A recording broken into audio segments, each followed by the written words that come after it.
than you bargained for. This whole thing is like a brand new Corvette, still riding along the information superhighway. You put your strong, muscular hands around that controller and make me excited like it's happy feedback, haptic feedback. And I promise to do everything your little heart desires, but only if you check out all the new features and special contents. Just imagine you can watch me kick my sleazeball boss's ass, all in the new Plumber Vision. But if you make the wrong move, you could turn me into a nun yet again. Imagine that, me, a nun? No way. Really, it's all up to you. Who knows what you'll do with that little hot pad of yours? It's got way more buttons than the last time we met.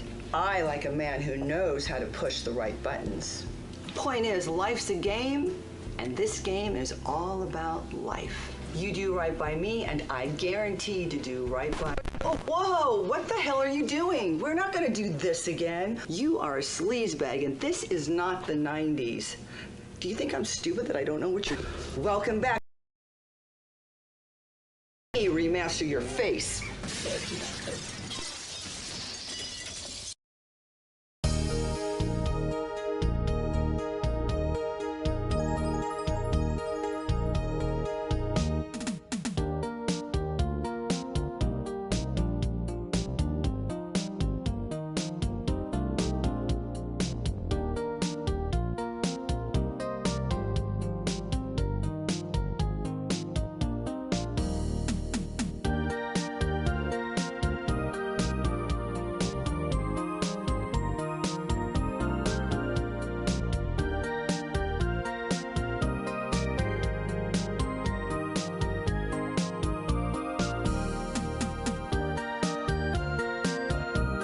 Bon, ici j'espère que ça marche le son. Ici que j'avais hâte de jouer à ça. Oups. Je trouve que le menu c'est excellent. J'ai même pas encore joué. Ok. What? Bring back Plombier dans Wear Tie? Plumbers Don't Wear Ties returning is an example of how YouTube culture and memes can manifest themselves into a real thing. But why? Why bring back Plumbers Don't Wear Tie? I think the most common question when seeing that Plumbers Don't Wear Ties is coming back is why? Why on earth? Like, to me, that's almost more enjoyable than getting to release this project. Just knowing that there are people out there thinking, why are they wasting their time doing this? If you're just purely happy that Plumbers Don't Wear Ties is coming back, I think we need to have a conversation, because you shouldn't just feel happy. You should have questions, and you should be asking those questions. I ask myself questions every day while I'm working on this project, and I will for the rest of my life. I think the project is very interesting from this perspective of who else would bother remastering the worst game of all time to the level that we are trying to remaster it, in terms of adding all these extras and these exclusives and these, you know, bonus features. One of my favorite things about limited run games is that it seems that they have this ability to bring back things that shouldn't exist. And I don't mean that in a bad way. Somebody somewhere thought, like, what is the silliest game we could ever think of, like, releasing on modern platforms? And for the longest time, that was probably Night Trap. And, like, what's even sillier than Night Trap is Plumbers Don't Wear Ties, because, you know, like, it's like, that is, like, really hitting the bottom of the barrel. There's no cash grab in Plumbers Don't Wear Ties. This is actually one of the hardest jobs we could possibly give ourselves, because we now have to give you a reason to buy the worst game ever made. The whole time I'm thinking to myself, are we really putting this out? Like, who is asking for this? I think it's really important to kind of recontextualize games that maybe culturally up until this point have only been the butt of a joke. You know, like, everyone knows Plumbers Don't Wear Ties, but does anyone actually know Plumbers Don't Wear Ties? How many people really know the bad games or have had a chance to play them? And I feel like, from a historical perspective, somebody needs to be making these historically bad games accessible again, so people can satisfy that curiosity that they have in understanding why these games are so bad. That's why I really like to see projects like these, is to sort of recontextualize things and put them in a different space than just, haha, this is stupid. You know, it's funny, it's weird. There's a lot of bad stuff in it, though. You know, there's stuff that hasn't aged very well, and I think people can learn a lot from sort of the bad that is in there, and just making sure that they don't try to replicate it. I mean, that's why I support publishing it. You know, we're making this game readily available again. And I think we should, because it's important. Remember the bad parts of your history. Just remember them in context. And I think this is a good context to engage this game. When you go to a museum, not everything there would have been considered high art at the time of its release. We understand this, and Plumbers is certainly not high art, but it's a part of our culture, right? And it represents something that was really unusual for the console space. Anything that brings us closer to all video.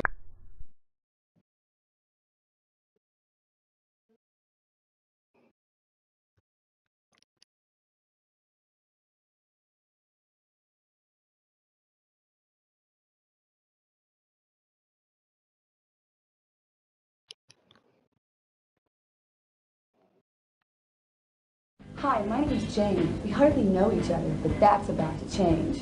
You're going to get to know a lot about me, maybe even more than you imagine. This whole thing's kind of like a blind date. I mean, here we are in your brand new Corvette, riding along the super information highway. You put your big, muscular arm around me and whisper sweet nothings in my ear. And I promise to do whatever your little heart desires, but only if you make the right moves. Just imagine watching me get propositioned by my sleazeball boss. Why, you could even make me strip for him. But if you make the wrong moves, you can turn me into a nun. Imagine that. Me? A nun? Huh! I don't think so. But it's really all up to you. God knows what you'll do with that hot little mouse of yours. Point is, life's a game, and this game is full of life. You do right by me, and I guarantee I'll do right by you. But please don't turn me into a nun. I'm not that kind of girl. I've got a reputation. Around town, I'm known as Microwave Jane because they say I heat up faster than any micro. And when the fire chief visited, he wrote up a new code and made me wear a smoke alarm between my thighs. And then the Coast Guard complained that I was creating tsunamis in my waterbed.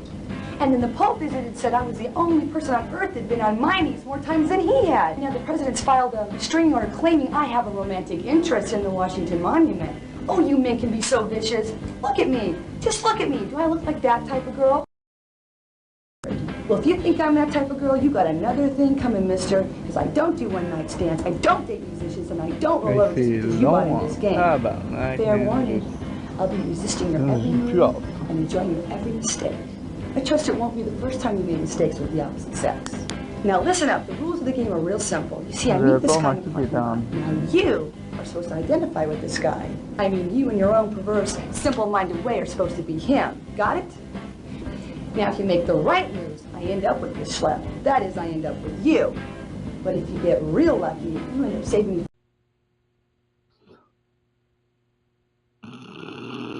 Avec ses deux petites breuves, ça va être bon.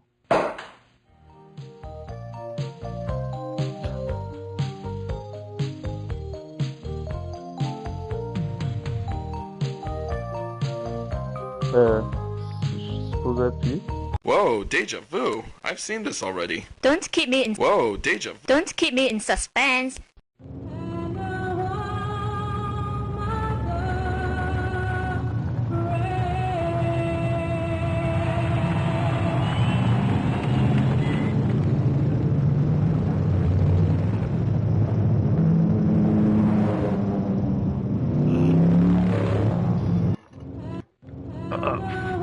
Ah, tabarnak, ça a recommencé. What the fuck? Pourquoi ça recommence?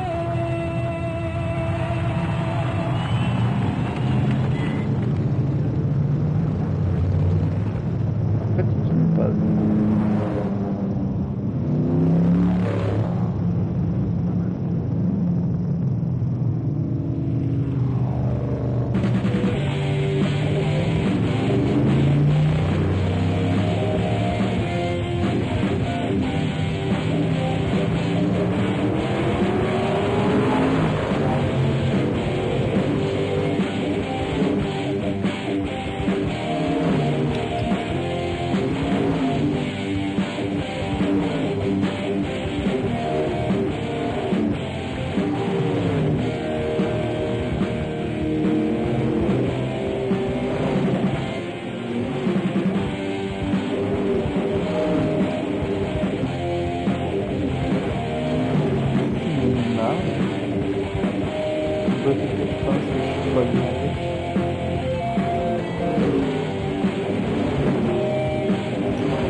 pas qu'il me fasse kiffer, là.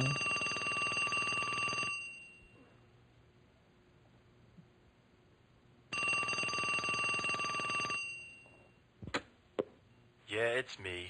Leave your message at the beep and I'll come back to you.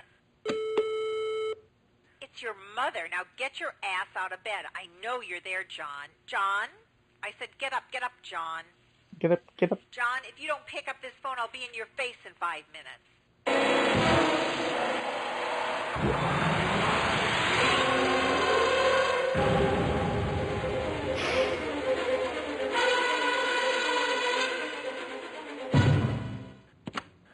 Yeah, Ma.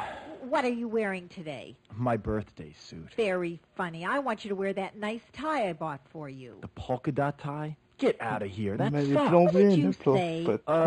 It's seersucker. I hate seersucker. Polka dots are not seersucker. Just wear it. It'll make a good impression. On who? The rats? Ma, I'm a plumber. Remember? Just do it for your mother. Ma. John. Yeah, okay. Okay, whatever you want. Now, what have you done with Amy? I got her boiling in garlic oil. Don't get smart with me. Why haven't you asked her out? Ma, I think it's pretty obvious. What did you say? I said she's pretty, but it's obvious I haven't had time. Well, you better make time, mister. You two are perfect together. She'll make a nice little homemaker. Mark my words, it's a match made in heaven. I think I'll wait till I get there. Stop smart-mouthing with me, young man. Why is it I haven't seen you with any woman? Why is that, John? Don't you like women anymore? John, are you gay? No, Ma. I'm not gay. Thank heaven. Then what is it with you? Why haven't I met any of your girlfriends? None are right for you, Ma. No. You mean of all the women out there, you can't find even one to marry? One's easy. I was going to marry 3 at the same time. Cheaper in the long run. Figure at least one will last me a lifetime. It's like the warranty they give you when you buy a water faucet. Cut the crap and listen to me. It's time you got married. You need children. I need grandchildren. I need my only child to bear fruit. And in my lifetime, don't you love your mother? Ma, just drop it, okay? No, I won't. Amy's perfect for you. Poor thing's just waiting for you, John. She's not my type. And what is your type? Some biker slut? You hate me. Don't you? You hate my guts. Well, don't you? Go on, admit it. It's just... I'm sick and tired of your excuses. Now I'm having Amy over for dinner tonight, and I want you there. Well, I'm busy. You be there at 6 sharp, mister. Ma, you're making me late for work. Love you. You hear me, John? I said 6 sharp. I'm expecting you.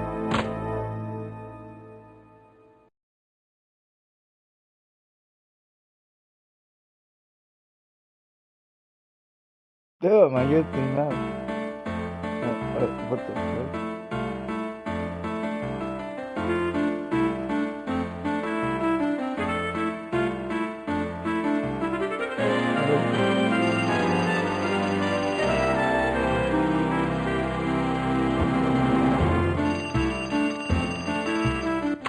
Hello? Jane? Jane? You there, Jane? Hello, Daddy. Where are you, Jane? You called me, Daddy. Don't you know where I'm at? How the hell am I supposed to know that? Now, where the hell are you? I'm home, Daddy. What the hell are you doing home? Earth to Daddy. Come in, please. Why the hell aren't you married yet, Jane? That last scene that bitch of a mother told her son to have kids. Now I'm telling you, I want some too. Your clock's a ticking. Now, why the hell haven't you been productive? I haven't had time, Daddy. For Christ's sake, girl, how long does it take these days? You ain't that busy. Now, damn it, Jane, you get on the stick and make some babies for your poor old father before he dies. Honey, why don't you come down and lodge with me Friday night? The lodge? Those guys are all geeks and dorks. Yeah, well, maybe they're geeks and dorks, but they can make babies in less time than it takes you to put on shoes. That's just the problem. Daddy, I gotta get to my new job. New job? What happened to the last one? Oh, all the guys kept hitting on me. What? Did you hit him back? You should have hit him back. Who the hell were they? No one hits my daughter. It's okay, Daddy. It's okay. It didn't hurt. Love you. Have a nice day, Daddy-o. Wait till I get my hands on him. I'll kill him.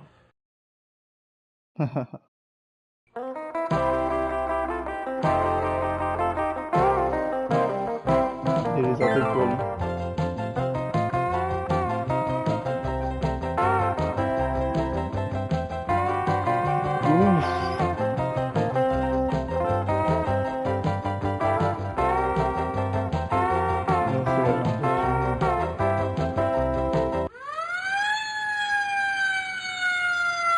Non, non! Ah, si, je vais me faire bannir.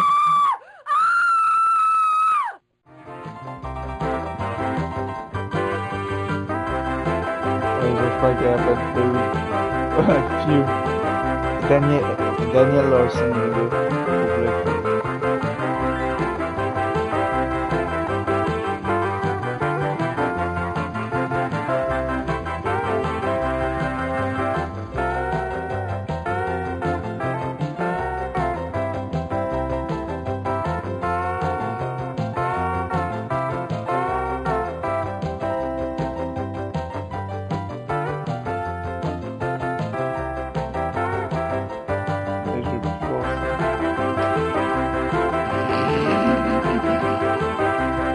What's that, Joe?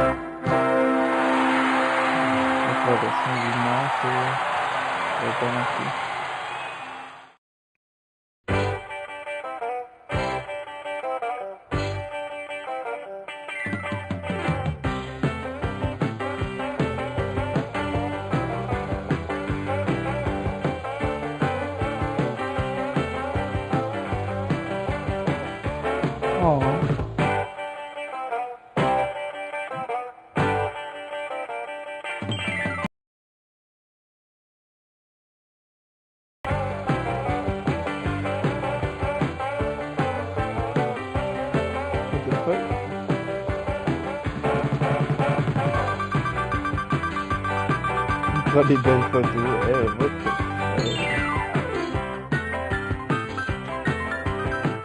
Lui, c'est un gars, ça doit bien mannequin. Beaucoup de personnes normales posent de même.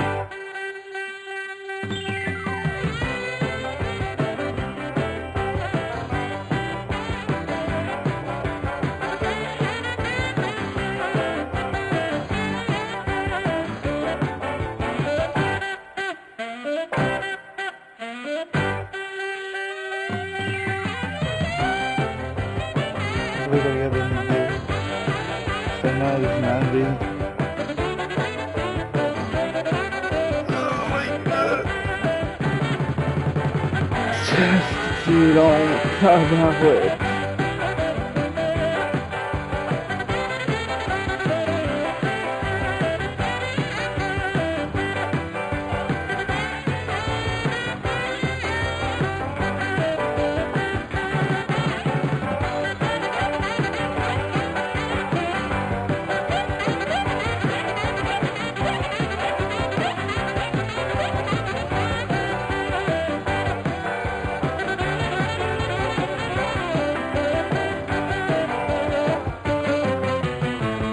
Plombier on a bike.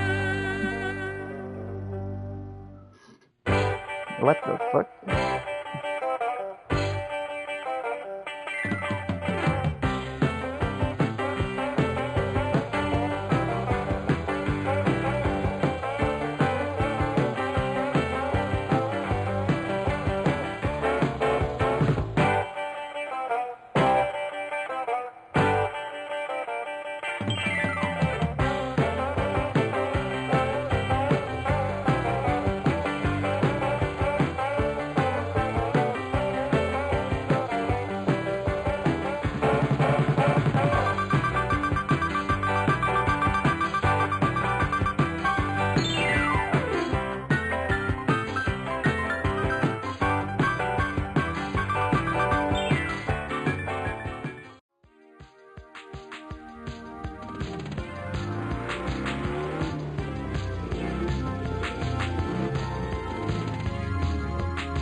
It's 8 o'clock and I'm seeing a 10. What I wouldn't give to do her plumbing.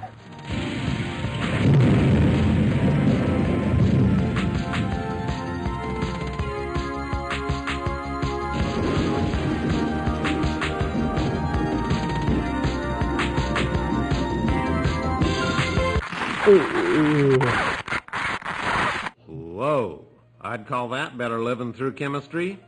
This is Harry Armis. Welcome aboard. Please extinguish all smoking materials during the story, because it's going to get hot enough as it is. And fasten your seatbelts, because I'm about to turn this story over to you.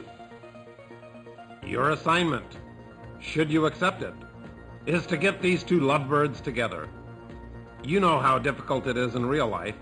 One wrong move, and you're sitting home on a Saturday night.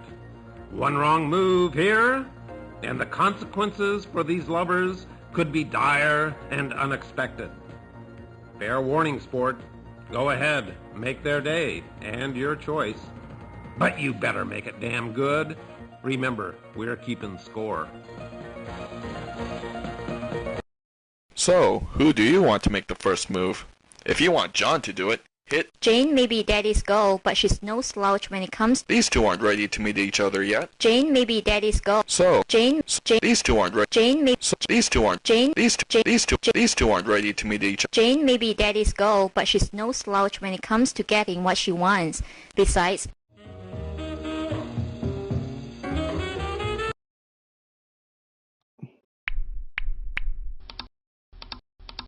My God, c'est certainement rien. What? Ça serait quoi? Pourquoi half?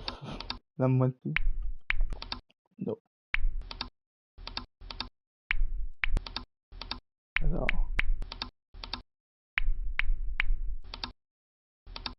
Pas de subtitle.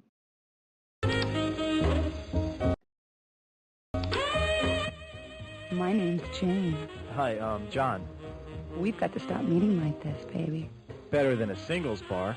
At least we can hear each other. You are single.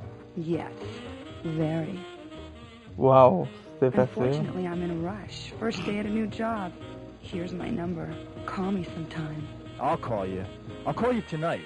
How's tonight? Can I call you tonight? You can call me anytime. Like I said, wow. You can call me anything. I mean, anytime. And if you want anything, all you have to do is ask. What?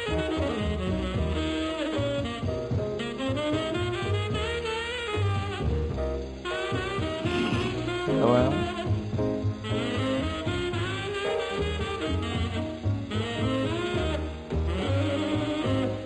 Damn.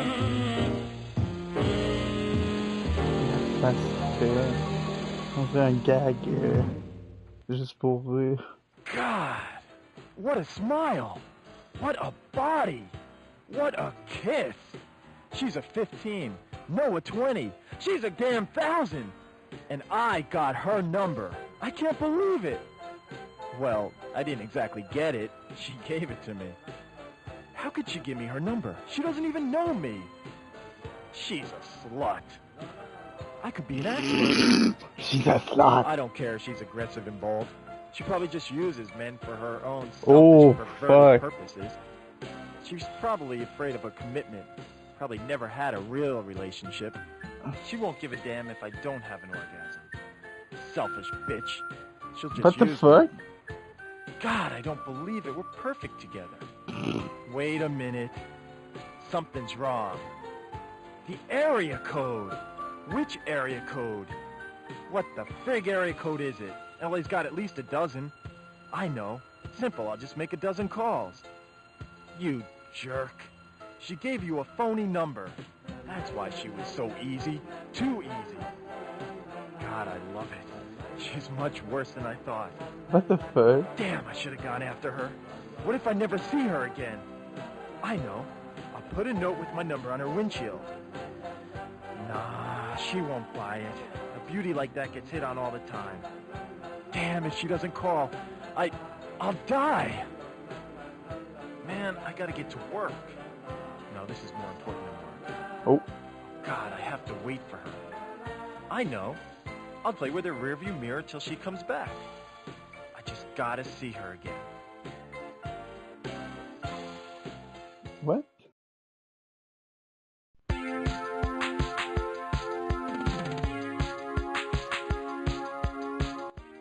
Hi.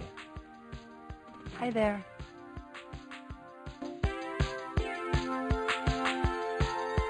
Mais il est encore? Ah, mais il est sur le Hey, sport, how you doing? Guess who? It's Harry, your buddy. I knew I could count on you to screw up the story. Way to go! Wow. We got their adrenaline flowing, pumped up their interest, and you just let them walk away? You really bit off on that romantic sunset choice, didn't you? What a wimp. Hope you don't wait for romantic settings to meet someone. Let this be a lesson to you. Wait. You may be saved. John's having second thoughts. Let's listen in.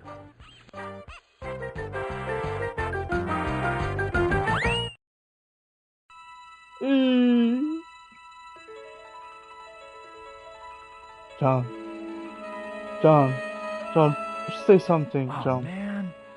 How blew it?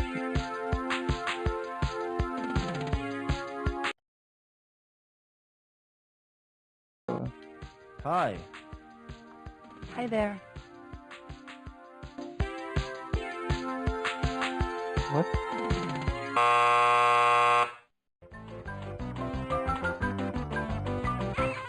Hey, sport, how you doing? Guess who? It's Harry, your buddy. I knew I could count. We got their adrenaline flowing, pumped up their interest, and you just let them walk away? That's his name.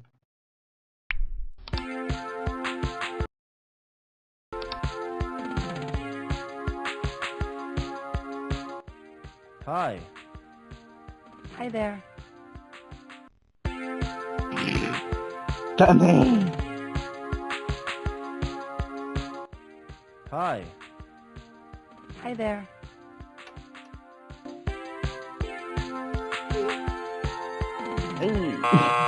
Fucking lit.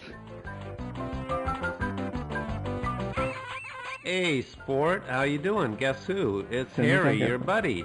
I knew I could count on you to screw up the story. Way to go! We got their adrenaline flowing, pumped up their interest, and you just let them walk away?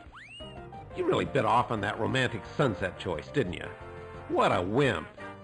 Hope you don't wait for romantic settings to meet someone. Let this be a lesson to you. Wait. You may be saved. John's having second thoughts. Let's listen in. Faut que tu recommences à ça.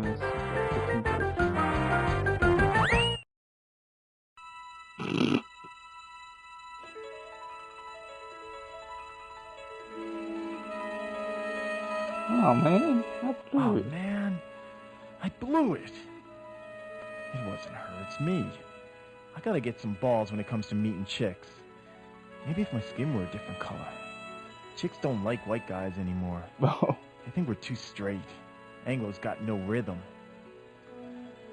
If only I were someone else.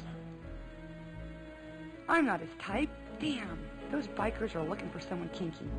Maybe I should look more kinky. Nah, he's not for me. I just want to meet some nice guy. Maybe if I were small-breasted and just normal.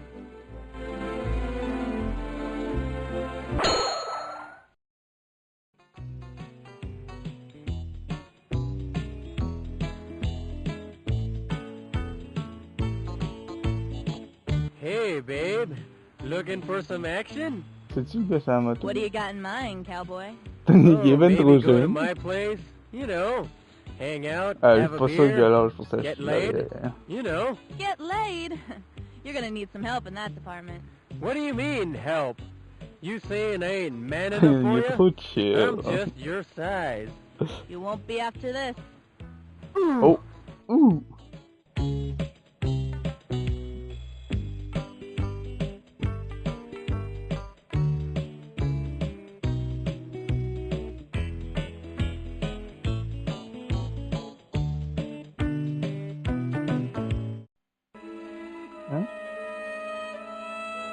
Ça se passait-tu juste à côté? All I want is a normal guy.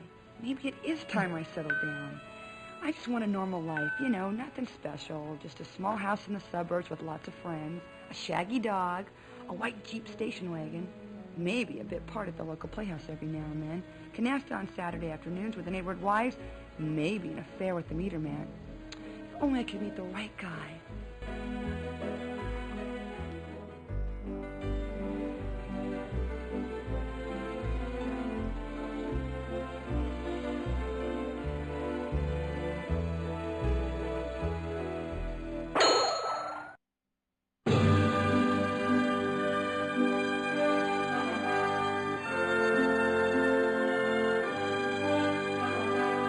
Are you my love?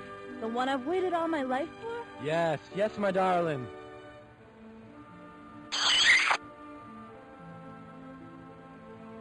Hey, don't touch my hair. I don't give a damn about your hair, lover boy. You don't know how long I've waited for someone like you. I have to know everything about you. Well, I graduated summa cum laude from USC in business. I work for Schleim & Schleim as a broker. I drive a black Beamer, own a condo in Encino, and make over $200,000 a year. Hey, I got $250,000 in the bank. I just got a hair implant. You like it? I vacation in Cannes every summer. You think I need a nose job? And I date at least one new woman a month. Guess what? You're Miss July. Oh, God, I thought you were different because you rode a motorcycle. It's not mine. I was just sitting on it. You could take your damn nose job and shove it. Ugh!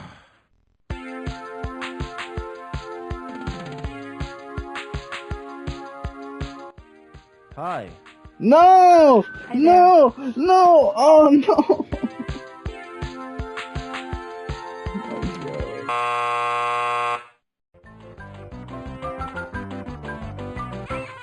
Hey, sport, how you doing? I can count on you to screw up the story. Way to go! We got their adrenaline flowing, pumped up their interest, and you just let them walk away? You really bit off on that romantic sunset choice, didn't you? What a wimp. Hope you don't wait for romantic settings to meet someone. Let this be a lesson to you. Wait. You may be saved. John's had...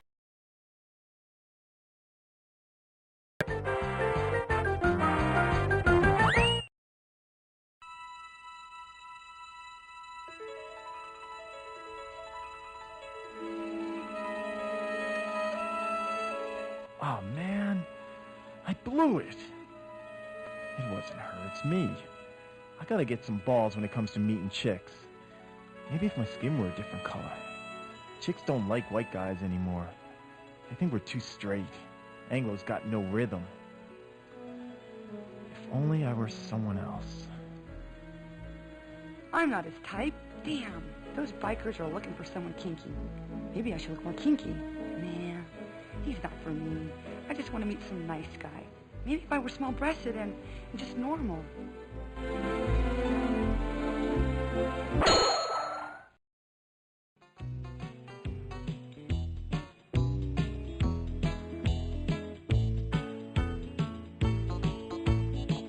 Hey, babe. Looking for some action? Hey, babe. What do you Looking got for in some mind, action? cowboy? Oh, maybe go to my place? You know, hang out, have a beer, get laid? You know. Get laid? You're gonna need some help in that department. What do you mean, help? You saying I ain't man enough for you? I'm just your size.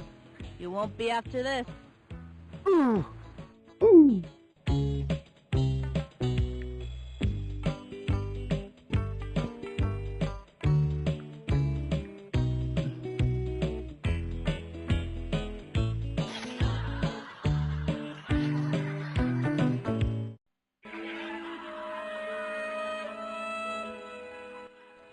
All I want is a normal guy.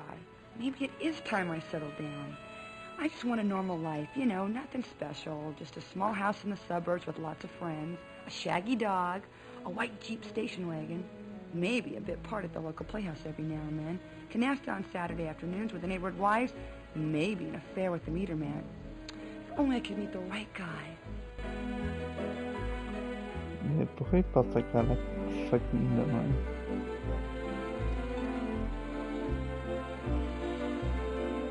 Oui.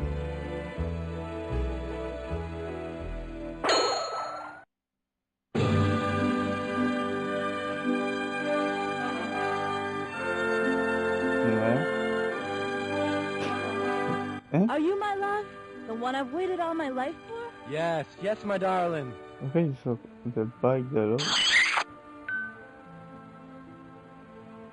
Hey, don't touch my hair. I don't give a damn about your hair, lover boy. You don't know how long I've waited for someone like you. I have to know everything about you. Well, I graduated summa cum laude from USC in business. I work for Schleim & Schleim as a broker. I drive a black Beamer, own a condo in Encino, and make over $200,000 a year. Hey, I got $250,000 in the bank. I just got a hair implant. You like it? I vacation in Cannes every summer. You think I need a nose job? And I date at least one new woman a month. Guess what? You're Miss July. Oh, God, I thought you were different because you rode a motorcycle. It's not mine. I was just sitting on it. You can take your damn nose job and shove it.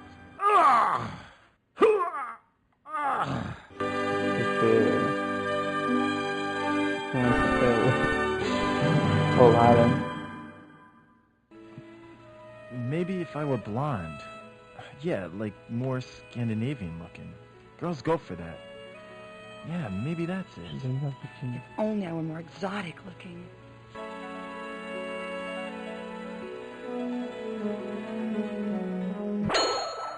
What? C'est quoi le... Comment ça il... Pleinement.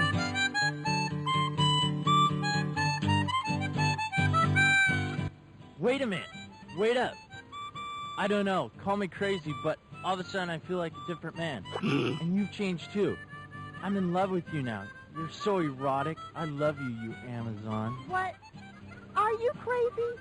I haven't changed one bit. No, there's something different about you now. Yeah, there's something different. I'm getting angry. What kind of a come-on is this anyway? Get out of here, you preppy. I want a real man. Wait a minute. Just because I cook soufflés doesn't mean I can't. Can't what? I'm a real man. I'm also caring and sensitive. I love the arts, theater, children, grandparents, and chocolate chip cookies. You are so worried about your self-image. I bet you can't even get it up. Can't so. I doubt it. I can get it up. Can't. You bull-like bitch. You women just love to put down wimps. I mean men, don't you? Admit it. It's become a national pastime for you women. Hasn't it? Hasn't it? I hate women like you. I'll kill you for this. What? Well.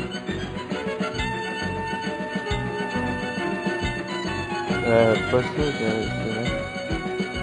vrai. White men can't use knives. Pas sûr. Yeesh.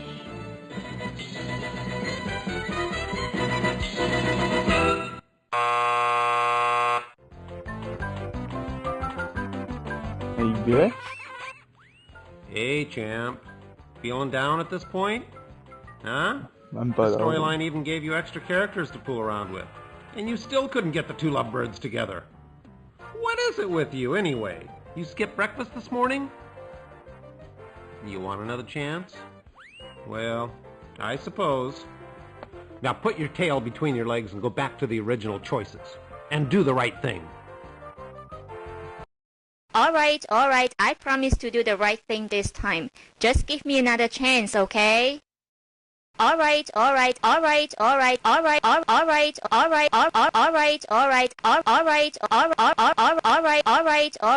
promise to do the right. So, who do you want to... Jane? These two aren't ready to meet each... Jane, maybe... So, who do you want to make the first move?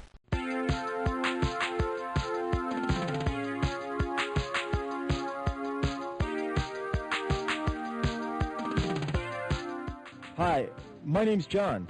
I'd like to make you, meet you. At least he speaks his mind. Hi, I'm Jane. God, he's cute. Great smile. Jane? John and Jane. Corny. I guess I could change my name to Tarzan. You know what? I really have to go, but it's nice meeting you, John. Wait. What are you doing later? For lunch? Can I buy you lunch?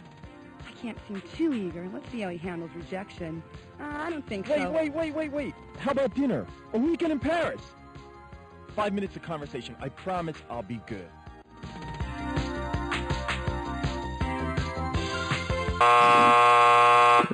Hey, sport. Harry again. John made the first move just like you wanted him to, and look what happened. She's slipping from his grasp. We know she'd like to meet him. She knows she'd like to meet him. But does John know she'd like to meet him? What's a guy to do? It's up to you, sport. John throws caution to the wind and pursues Jane. Be careful!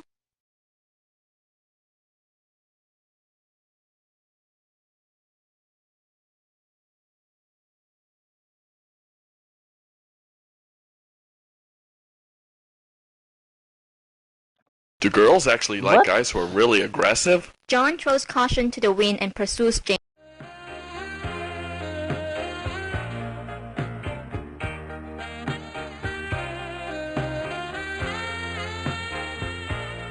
I can't let this beauty slip through my fingers.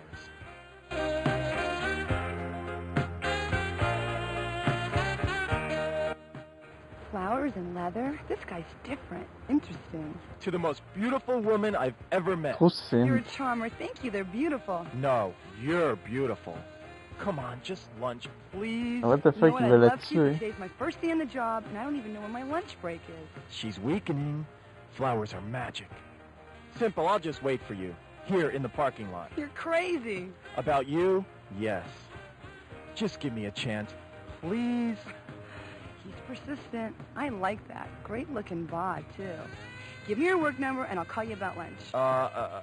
Today's not a good day. Why? What do you do? Uh-oh. She's trolling for financial data already. Damn. I know, I'll just lie. I'm a rep. You know, a representative. Oh, an account rep. My new boss is some kind of an account rep. Maybe you know him. Mark Thresher? Oh, yeah, Mark. Mark Thresher, sure. He rings a bell. I probably had a drink with him at one of the exclusive account rep clubs around here. Oh, my goodness, maybe you two work in the same office. Wouldn't that be something? Oh, no. Different offices. How do you know? Well, you see, I'm an independent. I work my own account rep territory. I got my own office. Your own office? You must be very successful. Oh, I do all right. I'm really late. I'll tell you what. Why don't you give me your home number, and I'll call you there, okay? Oh, yeah, that would be better. You know, today's a killer. I got meetings scheduled every hour. Lots of clients. Big clients. You know, big deals today. Lots of big deals. Tonight, call me tonight. Okay, I'll call you tonight. When? How about 8? You're perfect. I mean, perfect timing.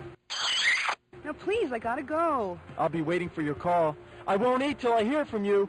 You won't let me starve to death, will you? I'm too young to die. What a smile.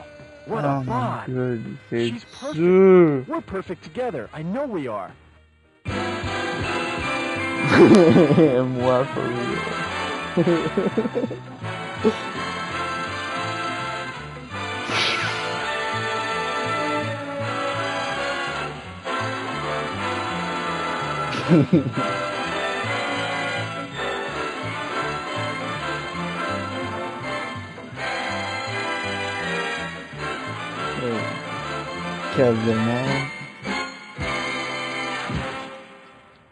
I gotta go check my horoscope. What if she doesn't call? What if she loses the number? I'll never see her again. I know. I'll put my number on her windshield, just in case. God, what if it blows away? What if someone takes it? Damn. Now I'm late for work. I can't go to work. This is too important. I'll call in lovesick. I just can't lose her.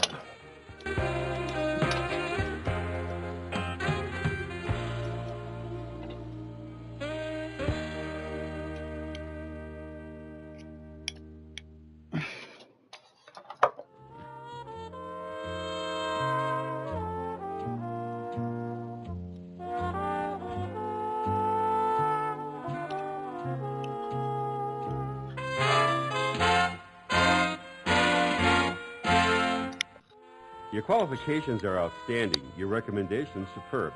And yes, I know I promised you a job, but what happened was completely out of my control. Your position was canceled just an hour ago.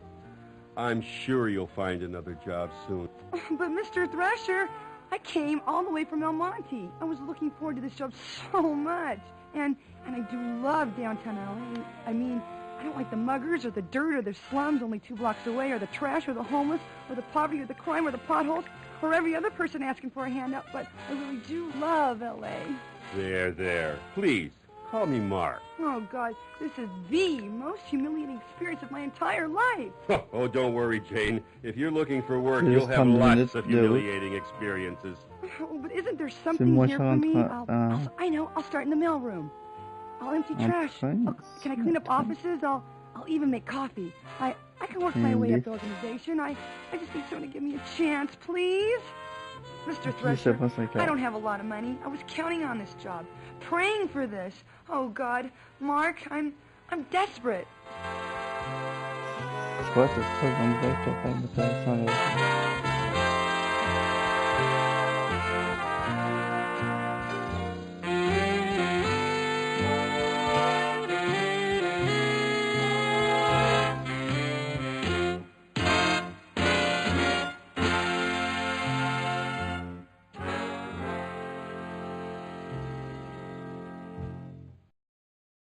Life isn't that harsh. Give Jane something to hope for.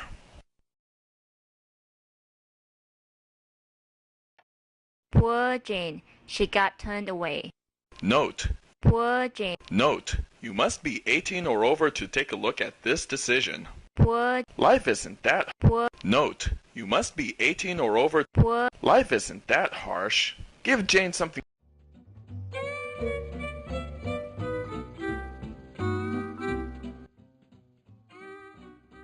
Well now, perhaps something can be worked out after all.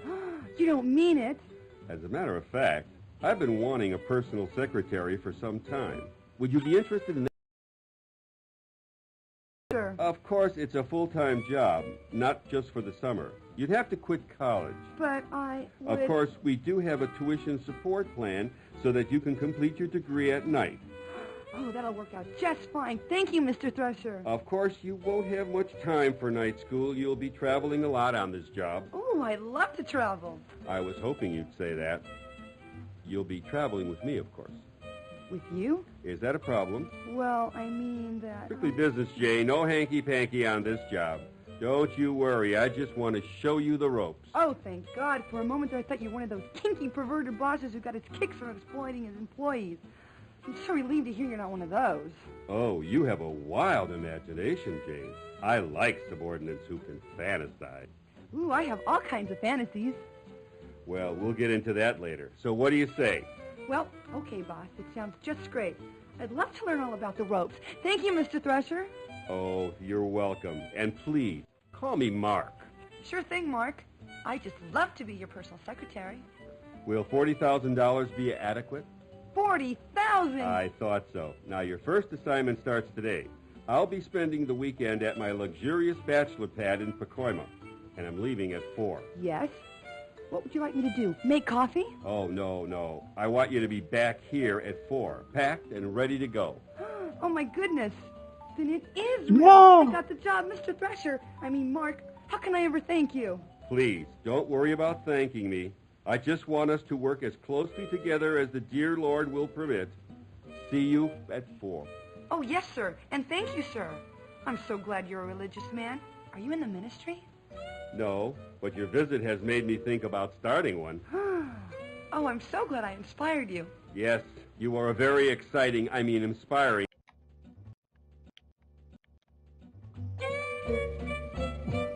No!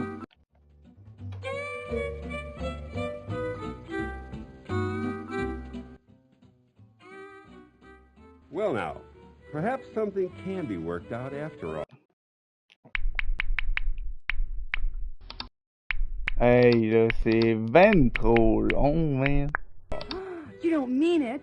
As a matter of fact,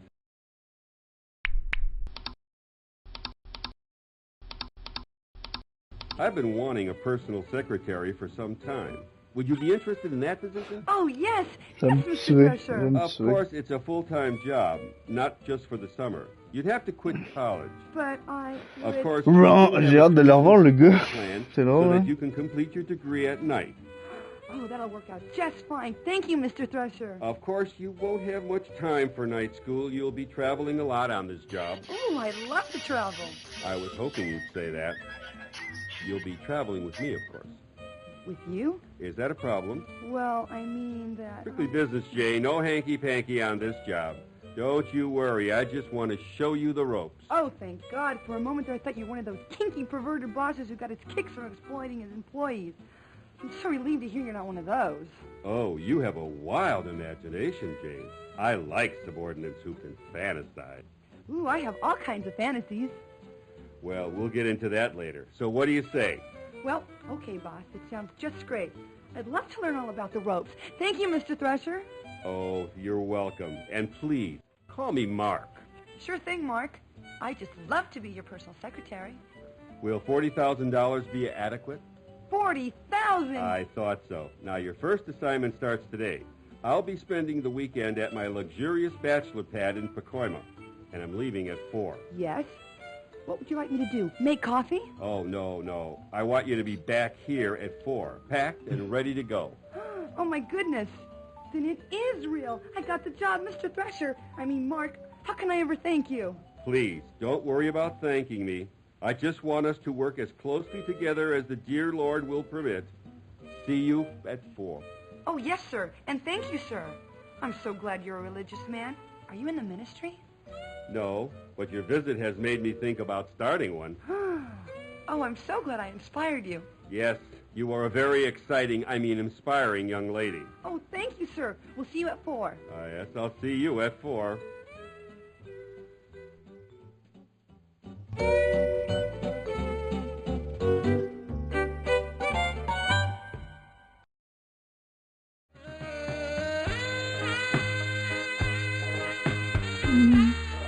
Listen. Jane! I had to wait for you. I couldn't leave things to fate or that stupid person controlling the story. I've been thinking about you all day. I know it sounds crazy, but I love you. I love everything about you. I love you like I've never loved anyone in my life. You've got to... Don't touch me, you hormone. I'm earning $40,000 a year. I'm a professional now. What a cunt.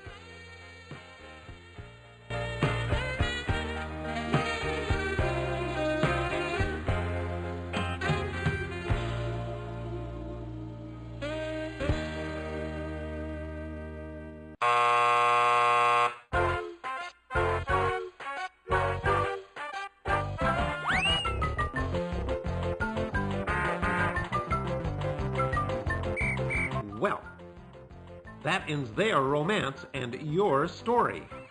Jane ends up with the wrong man, and John's eating asphalt? Some matchmaker you turned out to be. Wait till you see your score after this.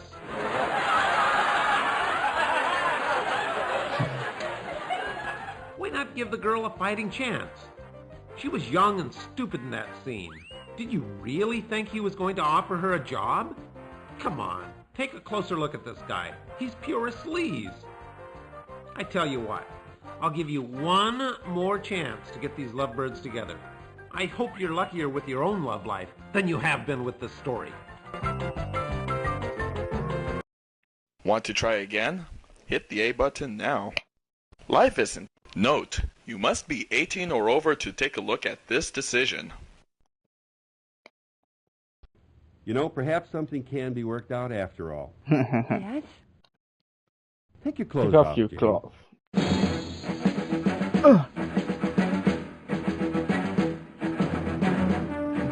I beg your pardon? You know, we get at least 200 qualified applicants for every position here. It's those people who do that little extra thing. They're the ones who get ahead. Take my clothes off? You can't be serious. I'm not whistling Dixie, Jane. Now, if you're serious about this job, you'll follow my first directive and remove your clothing. Here? Now? Read my lips. No one told me about this part of the interview. I remember when I was just a little girl and I got lost in the park and I felt so alone. I couldn't find my daddy. He was nowhere around. No one was around.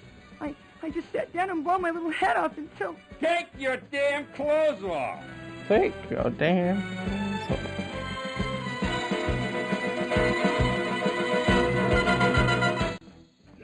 Now see how your sick curiosity led Jane into this mess?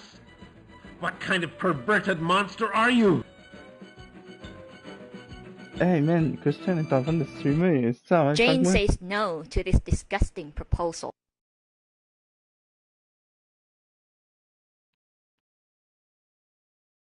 Okay.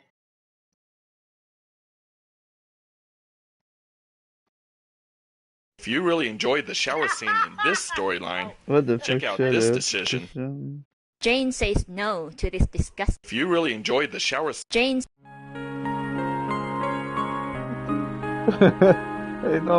Promise I'll get the job if I do this one thing, Mr. Thrasher. This little gesture will prove you're a team player, Jane. You have my word you'll get the job. Well, I guess it'll be all right this one time, won't it? Of course it will. You'll be very happy here working under me. Well, okay then. Why don't you get comfortable? Take a seat in that other chair. Now that's better. That's the spirit. I knew you could do it. Hope you don't mind being videotaped. Oh, Mr. Thrasher, Mark, I don't mind if you don't. Ugh! Huh?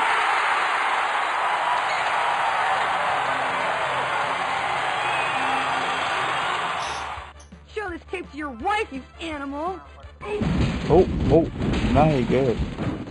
You think I'm an idiot? You think you can waltz in here with that perky little face and those bouncy little breasts of yours and you get whatever you want? I'm gonna teach you a lesson you'll never forget. What the fuck? Little bitch, no one does that to me.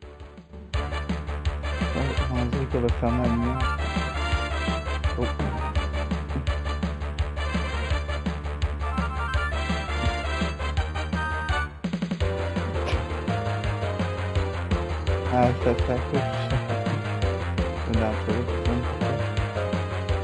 C'est dans la toilette des femmes.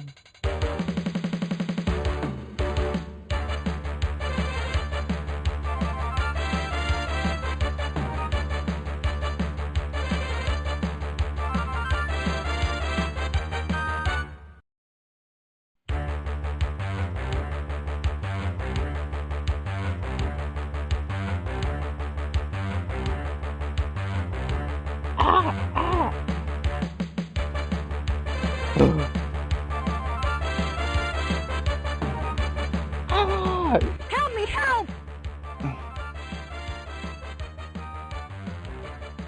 Run, Jane, run!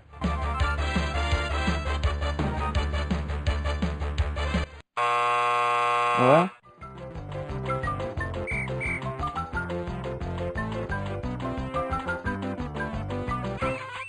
A damsel in distress? Chased by a killer wielding a letter opener? Well, sport, do you think you can handle this choice without getting the lowest score in the history of this game? Who the hell are you? I'm taking over this story. Over my dead body?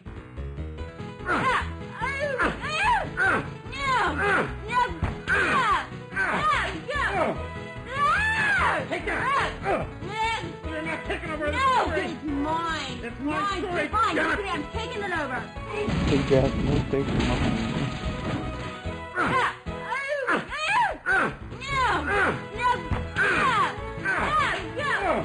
Give it to me! No, it's mine!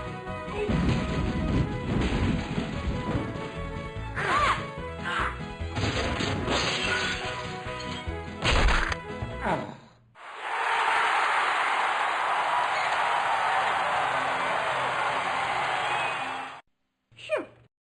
Finally got rid of that obnoxious character. And that horrible music. Name's Thelma. I'm what's known as a takeover artist, wanted in 30 states for hijacking fiction.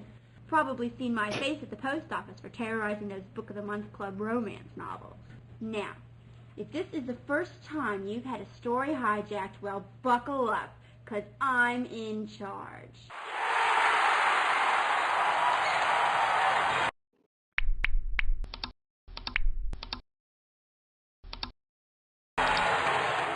Now, let's review the story up to this point. I'll just look at the choices you've made so far.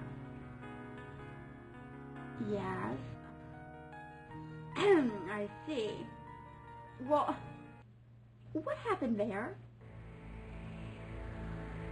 I don't see how you... How could you do that? I don't believe it. How could you make such choices? Were you raised in a barn?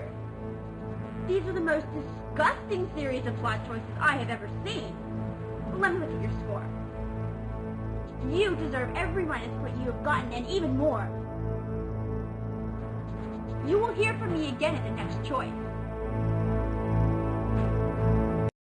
Run, Jane, run.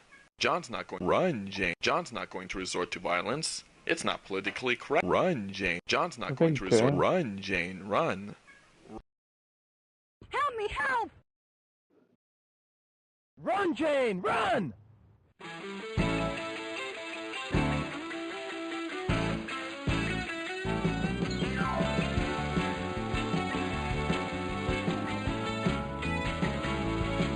Down.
Run, Jane, run!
I'm back and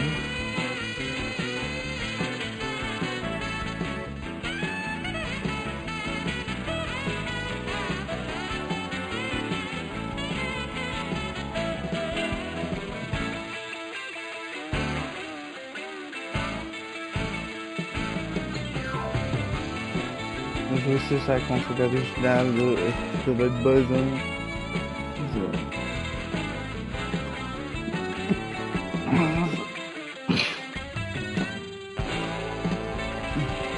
Take off your goddamn coat, Jane.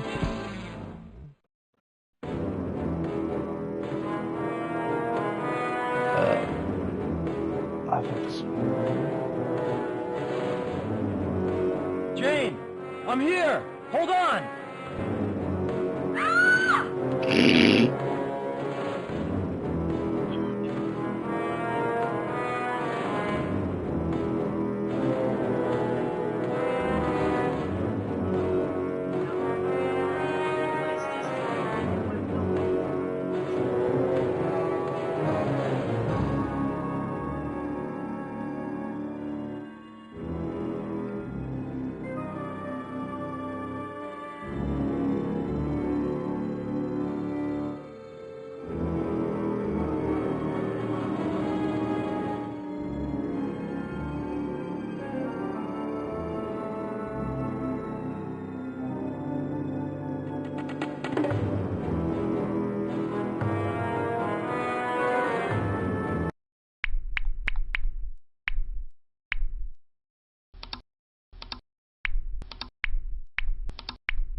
Kill him! Kill that son of a bitch! Ooh, wait till my daddy gets a hold of you. Call the police! Whoa, whoa, no police. Don't call the police. You're going to jail for Who to you? He wanted me to strip for him to get a job. You're disgusting. Whoa, I can make you an offer you won't refuse. There's no way you'll refuse it. It's been proven in many, many movies. What? A real job? Like in Working Girl? No, I'm offering you a lot more than that. Try $5 million. $5 million? For what? One night with you. I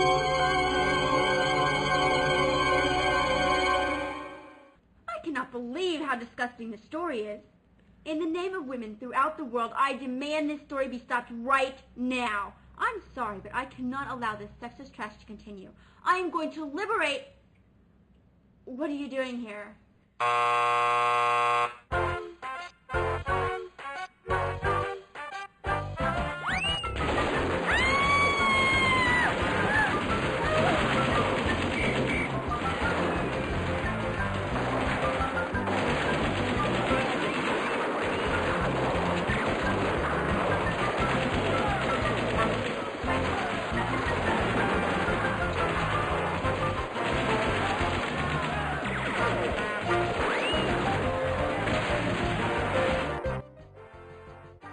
So much for that liberation front.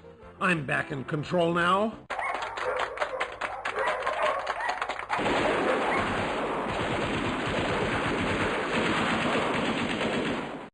No one takes over my story. Men have been beaten, kicked, slugged, and spat on throughout this sorry tale. I'm telling you, I've had it with these uppity women. They can take over businesses, they can take over the damn government for all I care, but the one thing they will not take over is my story. And this story ain't over till I say it's over. Now let me see how you screwed up this time. Uh-huh. Just as I thought. You know, I give you a simple little task like getting these two lovebirds together, and look what happens. I hate to imagine what your love life is like. Now let's see if you can save Jane from yourself. How could anyone refuse? Jane goes for it. Who wouldn't?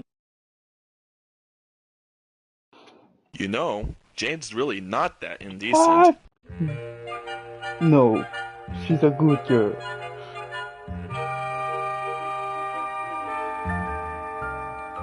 Who do you think you're talking to? Some bimbo? Who the hell do you think she is? Hey, let the lady speak for herself. Tell him. Tell him hell's gonna freeze over before you'd accept such a ludicrous offer. Jane, I love you. I loved you the moment we met. I waited for you. I idolized you. I've seen you in my dreams. It is a lot of money. But what about us? I couldn't stand it. Just knowing you were with him. Even if it is only one night. What's one lousy night? What were you gonna do? Buy me pizza and expect the same thing? No, of course not. Jane, it's not that way. I don't want you for a night. I want you for a lifetime. I've been searching for you. Freudian slip? That was an egotist, didn't you? I'm going to keep that in the script. I'm going to use that. I'm going to paste that together. Okay. All right, ready? Oh, that's Okay. All right. Come to talk, Casey. Really funny. Jane, it's not that way. I don't want you for a night. For a lifetime. I want you for a lifetime. I've been searching for you. I mean, okay, maybe you're not perfect. Maybe you do like money too much. Maybe you are a daddy's girl. And maybe you are spoiled rotten, but you can't be bought. That sort of thing only happens in movies. Who do you think you're kidding? Happens every day in the streets. How about 1,000 for a couple of hours? Sure thing, buddy. Your place or mine. Whoa! You're disgusting. Then you two should be perfect together. He's all yours. Come on, Tiger, let's leave these lovebirds alone. Wait a minute. Can't leave me here with her. What about the police? Call the police. Deal's a deal. You called it. See, Thrasher, you can buy love. You just proved it. Don't worry, honey. He'll get his money's worth. Help me. You can't, wait a minute. You can't leave me here.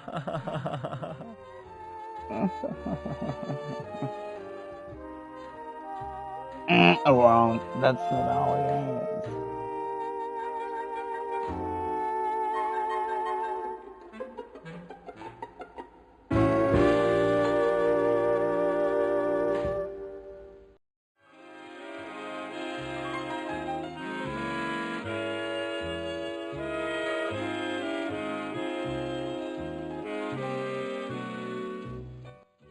I want to thank you for what you did. That was very brave. No one's ever done anything like that for me. Oh, it was nothing. Did you really mean what you said? You know, how you felt about me? I've never felt like this about anyone. This is so crazy. I feel so overwhelmed. I love you so much. It's such a crazy world. If anything should happen, if something should keep us apart, oh, kiss me, Jane. Kiss me as if it were the last time.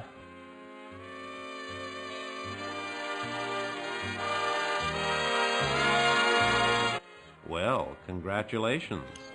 It's finally getting steamy in the asphalt jungle. I don't believe you've made it this far, especially with a score like yours. Has John won over Jane with his heroics? Will he finally turn his life around and marry the woman of his dreams? Or would you like to see something completely different?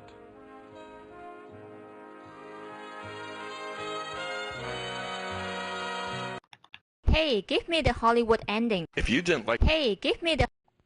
I've never felt like this before. Never. Me either, ever.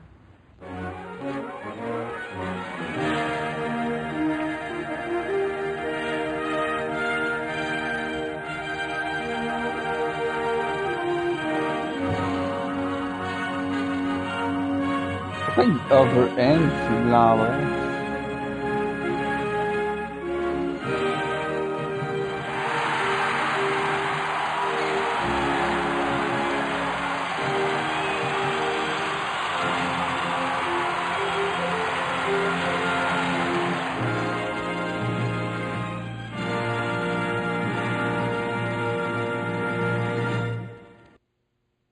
Maybe we should go somewhere and park. I mean talk. Yeah, I'd like that. What, talk or park? Talk, for now. I'm just testing. What about your work? I thought today was real busy for you. You just cleared up my schedule.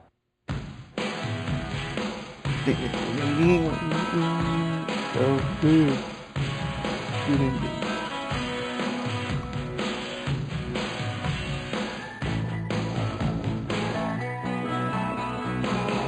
John, I want to know everything about you. Where you live, what kind of work you do. That's so god-awful important. I like a man who takes his work seriously. I want to meet your mother and... Jane, hold on a sec. I don't want us to get started on the wrong foot here. There's something you have to know. Yes? What is it, dear? Well, you see, it's about my work. I'm really a plumber. Oh, I just love your sense of humor. You're such a joker. No, I'm serious. I'm really a plumber. John, plumbers don't wear ties. Now, come on, stop fooling around. I know. Why don't we get something to eat? I'm hungry. You have plans for dinner? No, I don't have plans for dinner anymore. Then why don't we go to my place? I'll cook something for you. You cook? Well, if it doesn't work out, we can call for pizza. That sounds great. What? My cooking or my pizza? It doesn't matter. You've got me eating out of your hand already. Ooh, la pause fait. Now, let's just pretend I was a plumber. Would it matter to you? No, stop it. You're such a joke. I'm really a plumber. My nickname's Rooter. Okay, what if I was a janitor or a garbage collector? Would it matter? John, I love who you are right now. What's wrong with being an account rep? What's the big deal? Why do you want to be someone you're not? Just be yourself, John. I'm trying. Just so long as you're not a lawyer. Don't insult me, Jane. I'd rather be a plumber. Are you sure you want to meet my mother?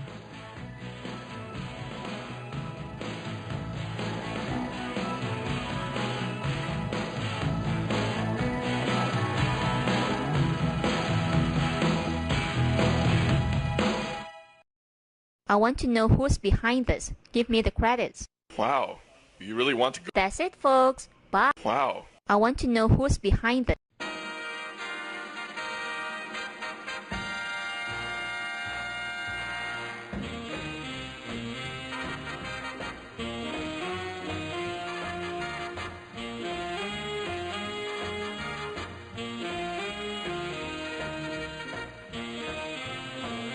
Sigma. Giovanni Quare.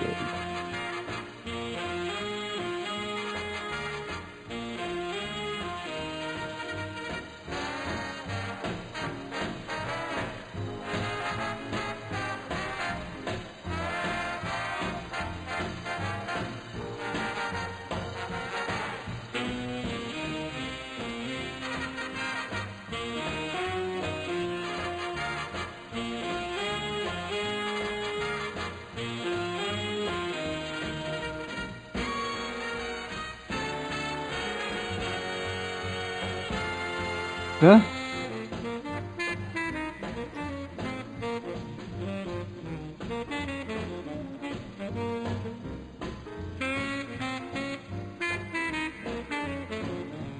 Cela, même.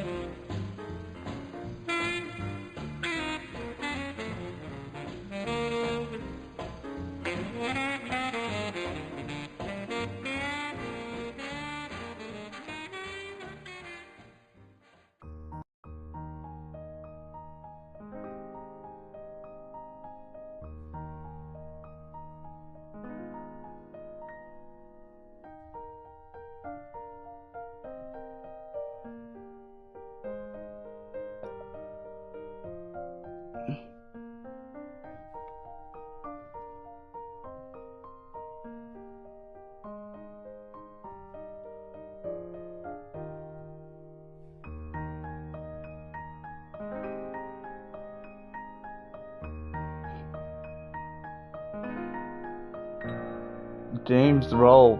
Aïe aïe.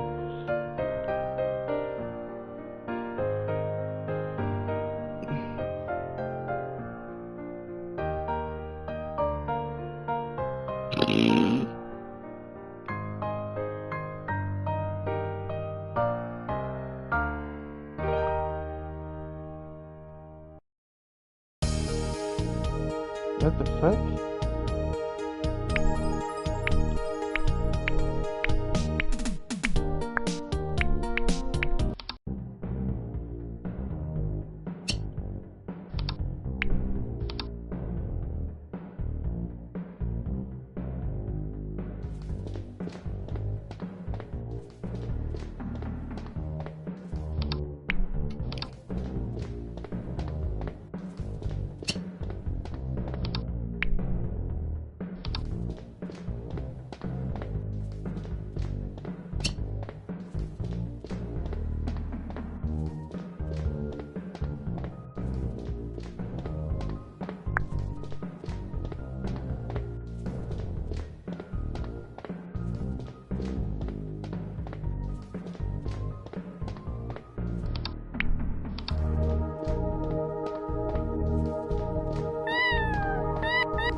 I see James Rolfe.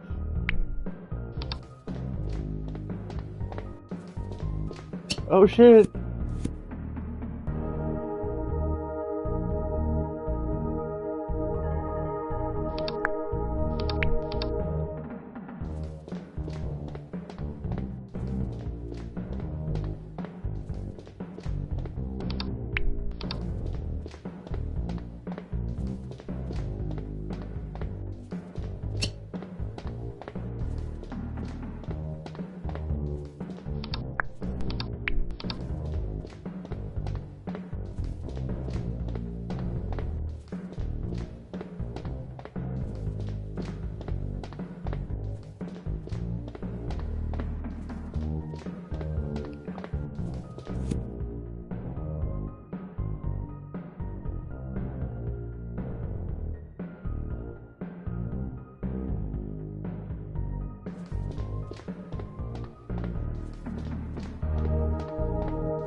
Pas GDT.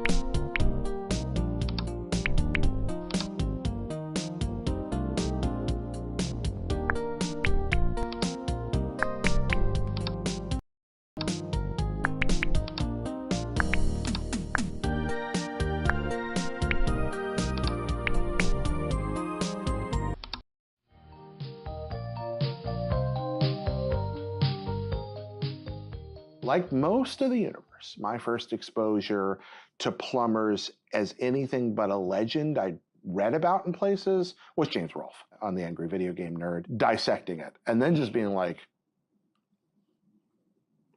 well? Saw that episode, didn't believe that there was any way that this game was actually real, then had to track down a copy of it and play it, and yeah, it's worse than that video would lead you to believe. This isn't a game that was particularly well advertised, well regarded. It only became this weird cult classic really through, you know, the sort of YouTube zeitgeist. Like, it took on a life of its own by being such a bad game featured in this very popular YouTube channel. I subscribe to something called Electronic Entertainment, E2, by the way, not E3. And then this magazine and many other PC gaming magazines of the era, you'd flip through, you'd find all your normal games, no problem. Then you get to the back.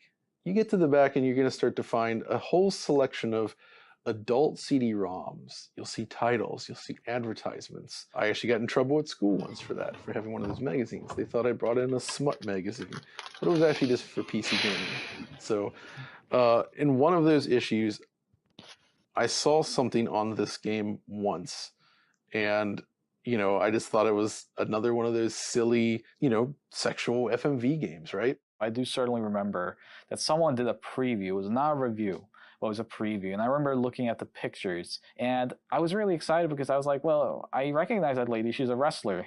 And that kind of gave me a little bit of a wrong idea. It's funny thinking about seeing it in a magazine because you probably saw like this still screenshot of the game. And in your mind, you're thinking, oh, this is all like moving video. but like what you're seeing in that screenshot is literally what you get in the game. Plumbers was kind of ingrained into my mind around the early thousands as like this terrible game, the worst game of all time, as people would say. And it created this curiosity in me to play it and experience it. And I had that chance when I walked into kind of a glorified pawn shop in this area. It was a recycle shop, basically, and they had a 3DO with a bunch of games. I had no idea what the games were, but the lot for this thing was only $100. So I bought it with company money at the time because I didn't have my own money. I just started Mighty Rabbit, my development company, and managed to convince my co-founder to spend $100 on this 3DO because I was like, it's such a good deal, we got to get it. Anyways, we were flipping through the games, and Plumbers Don't Wear Ties was one of them. And I kind of instantly got excited, not only because it's a very expensive game, it was worth a lot of money even at the time, but because it was this game I'd heard so much about that was almost mythical at this point. And it became this kind of running tradition in the office. When we'd hire a new employee, we would make them play Plumbers Don't Wear Ties. And I feel like that's almost abusive in a sense that we would make employees do that. But to us, you know, when we were like a group of like 5 or whatever people, we thought it was funny. You know, I don't do that now. I certainly don't make my new employees do that. But at the time. You make them produce it now. Yeah, now I'm making my employees make Plumbers Don't Wear Ties. So, you know, that's a full circle.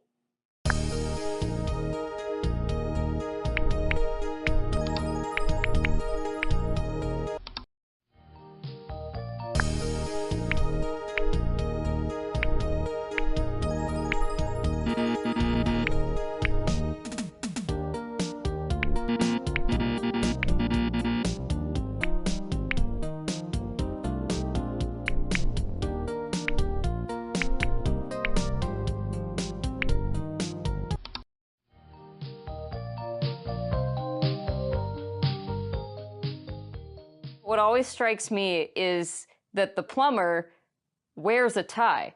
And it colors the rest of the game for me because it's literally the title. And why is he wearing a tie? There's this part where he's playing his plunger like a guitar. Even though it's done with just a few frames, you know what's going on. You know he's just wailing on that plunger, and you're like, what am I even doing? Like, but you can't stop. That's the point where it grabs you, and you're just like, I need to see where this is going. The mother, she's got the makeup on, like the green makeup, and she's got this big smile. It's the creepiest image, and I think the reason why it sticks out to me is because it's the image that I was using for testing for some of the upscaling stuff. So it's the one that, like, I think of plumbers, that's the first one that pops up. The most potentially problematic scene, just because we have to think about how we portray or contextualize that scene in 2022, that's the scene that first comes to mind. And it probably wasn't what I would answer if you asked me before we started working on this. The opening credits feel like someone just got MS Paint and is like, let's just throw whatever we got in there, whatever stock photos we can get, like throw some race cars in there, and then we will like invert the colors. The title screen is unbelievable that somebody put that together and just thought, yeah, let's ship that. The first time I played it, what really got me was the host guy, you would make a decision and you would just come out and be like, wow, I'm taking 29 million points off your score. And I'm like, where did this arbitrary number come from? What the hell? The chase scene across Hollywood, just this walking, lazy, just whimsical sort of lollygagging about chase, if you want to even call it a chase. It looks absolutely ridiculous and completely full of non sequitur scenes. It's bizarre and I guess maybe funny. Seeing a man in a striped suit wearing a chicken mask, it speaks to me in ways that it probably shouldn't. I don't know what it is about it, but people sometimes see holy spirits in their coffee foam and in the clouds, but I see a man in a chicken mask and I kind of feel like that's my religion.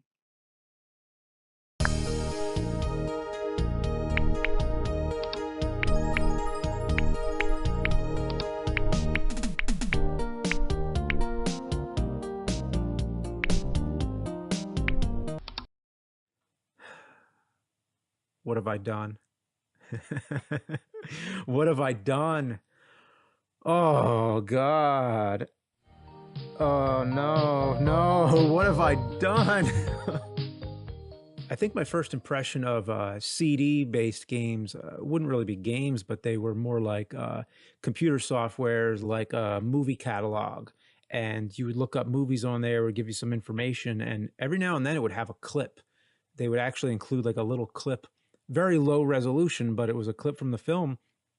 And it was like, wow, I'm watching a movie on a CD.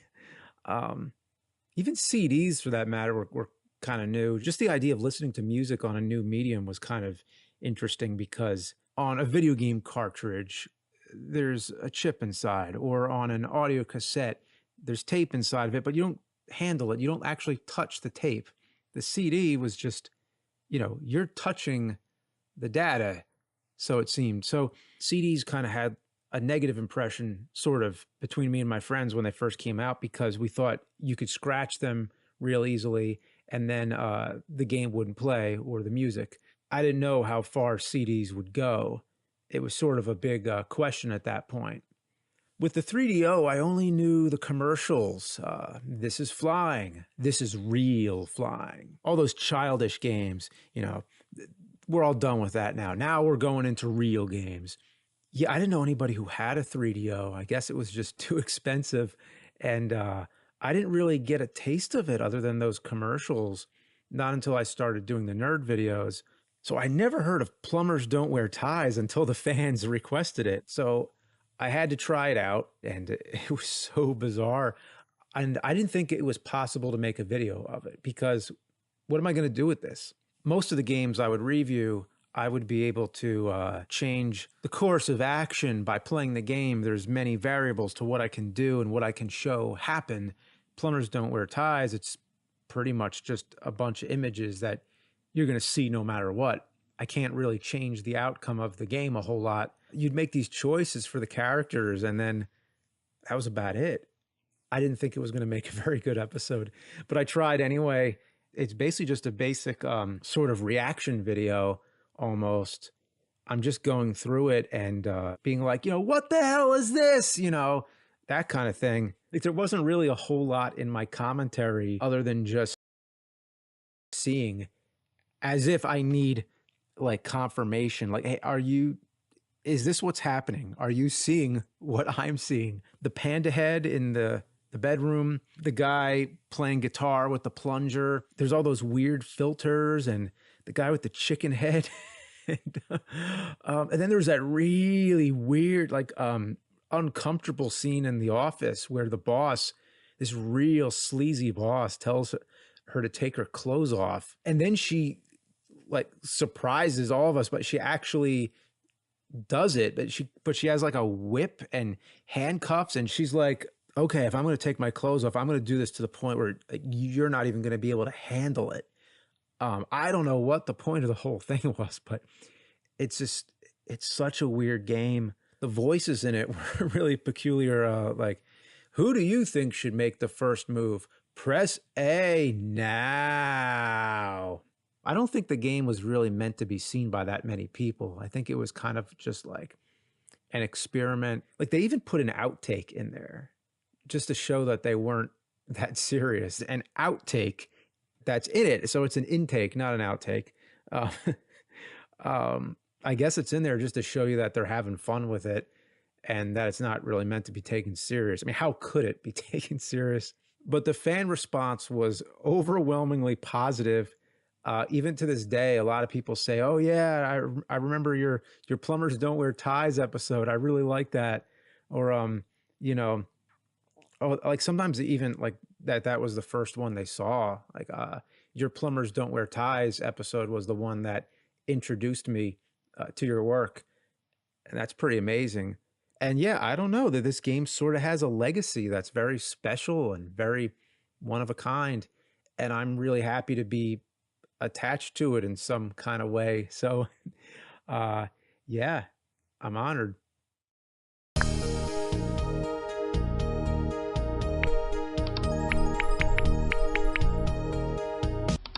Hi, I'm Jeannie Bassone, aka Hollywood, from the original Gorgeous Ladies of Wrestling. It was a TV show in the 80s.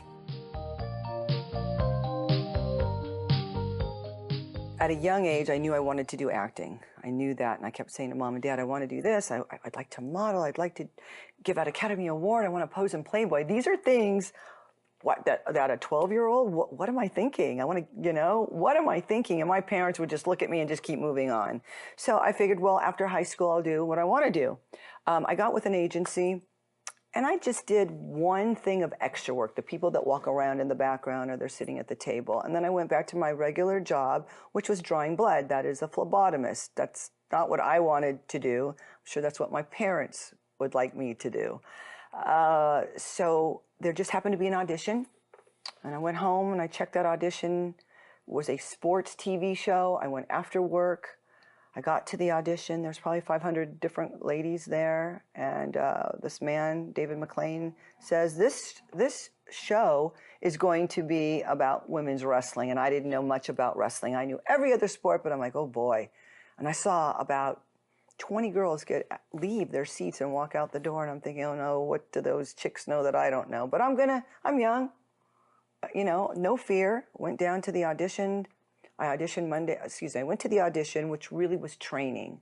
Mondo Guerrero was our trainer, and Mondo trained us Monday, Wednesdays, and Friday nights, so I could work and then train at night. As I kept going back, I noticed that there was less and less women, and they were weeding down 12 ladies. They wanted 12 girls to do a pilot. That's all they needed, and they had characters for each girl.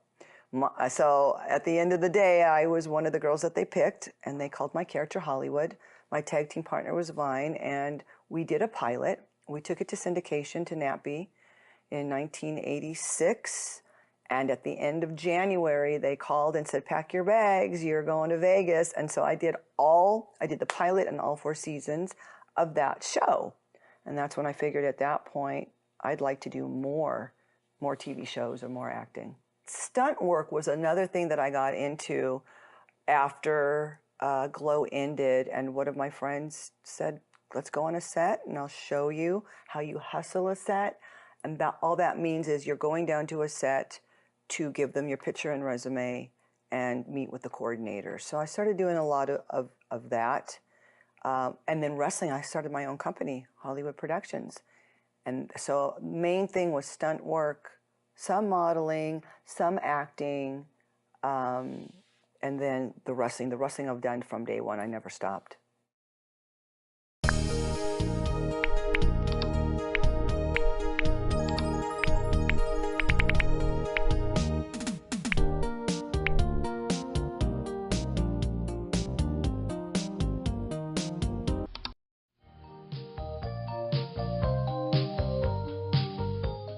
It was a great experience. The only thing I was trying to figure out was how are they going to put all of that into a game? And I never saw the game. You know, people finish with certain projects and people move on. That's going to be something that never will happen. That's exactly what I thought. Oh, well, we shot it. That's it. I never saw the game until the internet got popular and I started getting those emails and I'm like, what? Where? You saw this where? So I wasn't aware of the YouTube Angry Video Nerd guy. And I clicked on that. I was horrified at first. I'm like, oh my gosh, what is this? But he was so funny because basically he's saying these things. We're thinking them, but he's saying them out loud. If you listen to the language that he's using, and it's so funny, I had to laugh.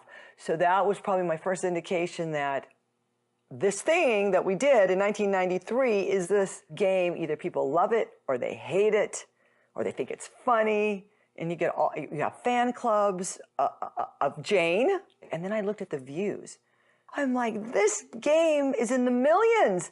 People are actually checking this shit out. I'm sorry. But yeah, I hadn't thought about it in years. So to see this coming back up and to have somebody remember that, that's cool. So I'm getting a new set of fans that I love. And I can't wait really to meet them and talk to them all about and answer their questions, because I'm sure they're going to have a lot of questions. If you ask me would I do it again, absolutely yes. Of course. It was fun. No regrets.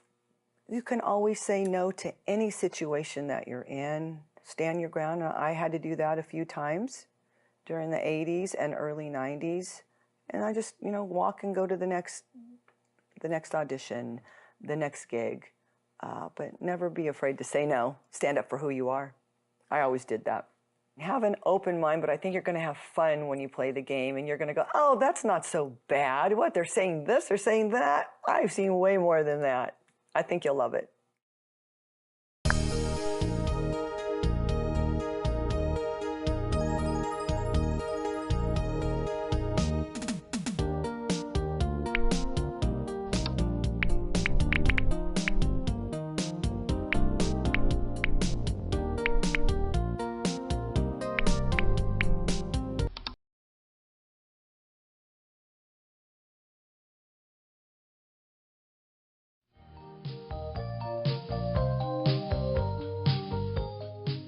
I started trying to find the rights for Plumbers Don't Wear Ties back in 2016.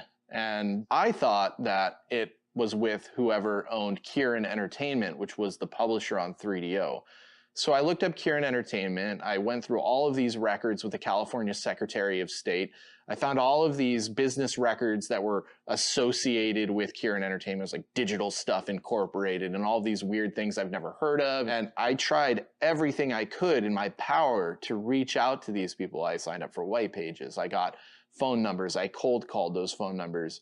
I sent mail to the registered address of these companies, and the registered address of like whatever their most recent company was is actually just a random empty plot of land on the side of a highway.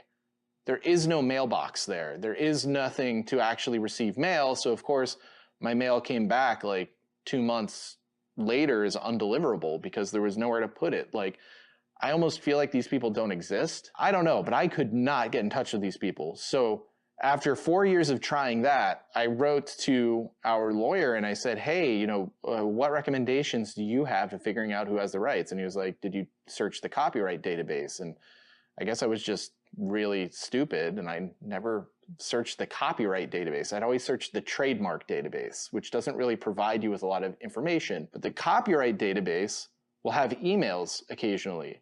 So I was able to find the copyright for Plumbers Don't Wear Ties. And then there was this name on it for the guy who had started United Pictures, which was the developer of the game.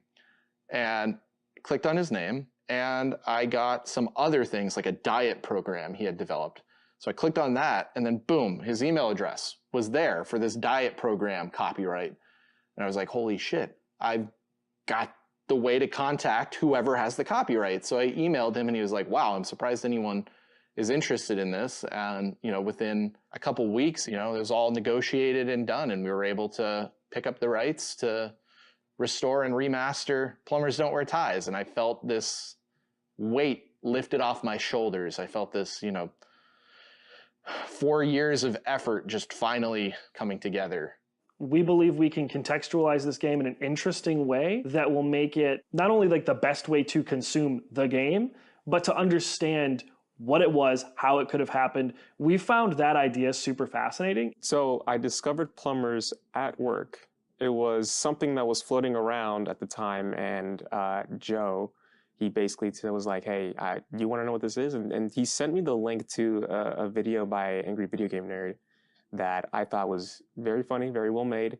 And I was intrigued. I was like, if this is something that we're bringing back, I want to be a part of it. When you look at a game like this, it's easy to assume from an outside perspective that, well, it is just still images. It is just audio files being played back. That seems like basically 2 lines of code. However, there's so much more to it because the actual timing of the audio and images is somewhat finicky. The tools back then were much more in line of doing some operations like this in terms of FMV gaming, in terms of audio playback. Nowadays, these engines are much more about pushing polygons and allowing for much bigger games. When you actually have to scale it down to something this simple, it leads to a lot of interesting challenges that you don't foresee. Top level, when you're looking at what you need to do, it's pretty straightforward. But actually coding it out was a little bit difficult because Unity doesn't necessarily have like a timer function. You have to build all of that from scratch and make sure that things flow correctly into each other. So there was a little bit of headache of making sure that, okay, this scene needs to follow up after this scene.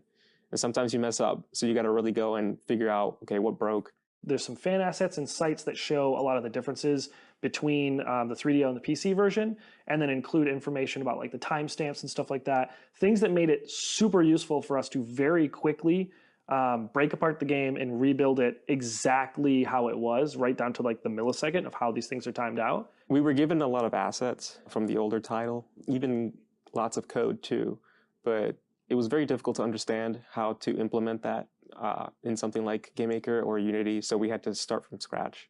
One of the biggest and most difficult things that we had to figure out was allowing the player to essentially skip through some of the scenes, just so that they don't have to sit through one that they've maybe already seen. They can just skip right to the decision part of it, or just skip to the next scene.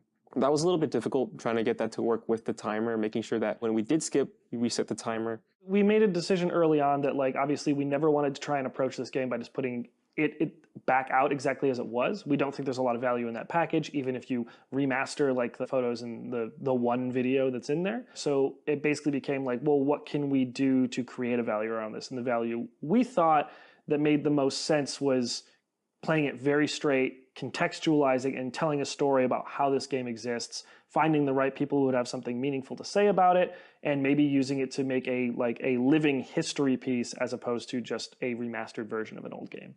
You shouldn't spend money on that original version because it's hundreds of dollars and very hard to seek out. But with this limited run version, it is as easy as either downloading it digitally or preferably buying it physically to own in your own collection as this curiosity in video games. And I think that's the legacy it leaves behind, is that is one of the biggest curiosities, especially in the Western hemisphere of video gaming. It's kind of like crazy that something like this happened. It's even crazier that it was brought back in 2022. I like doing unexpected things, and I feel like providing a remaster to this level of Plumbers Don't Wear Ties is a very unexpected thing. So that's really what has always been on my mind with regards to Plumbers Don't Wear Ties. But, you know, if this is successful, I would love to be able to look into doing more with it, you know. If there ends up being demand for a sequel, a Plumbers Still Don't Wear Ties, you know, we could do that. Because I actually, you know, I was reading while I was researching the IP on Google that there was actually plans for a second Plumbers Don't Wear Ties, and some assets may actually exist for that floating around in the ether. But, you know, this kind of goes hand in hand with trying to find the IP. A lot of the people that worked on the game are kind of like lost to time. Even the people that I have found from that game, like, they don't list United Pictures on their resume. So it's like, how do you find these people? You can't really. So I don't know if stuff for Plumbers Don't Wear Ties 2 will ever turn up, but, you know, if there's a possibility to make a second one and, you know, the business warrants it, I would certainly do it. Again, I think that would be super unexpected.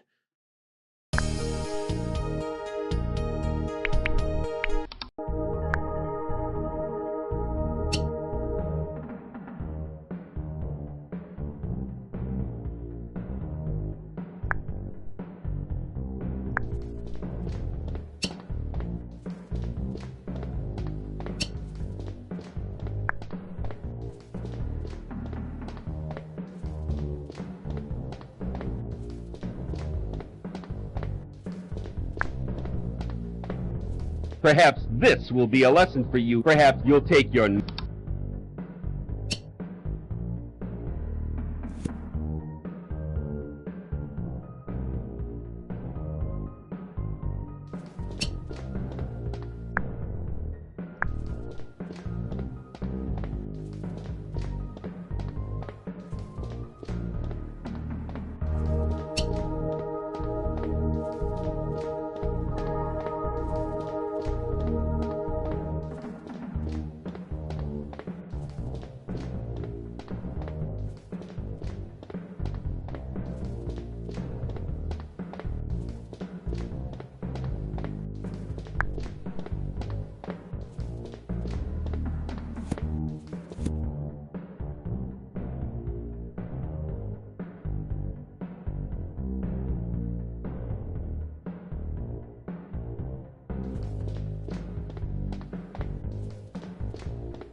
So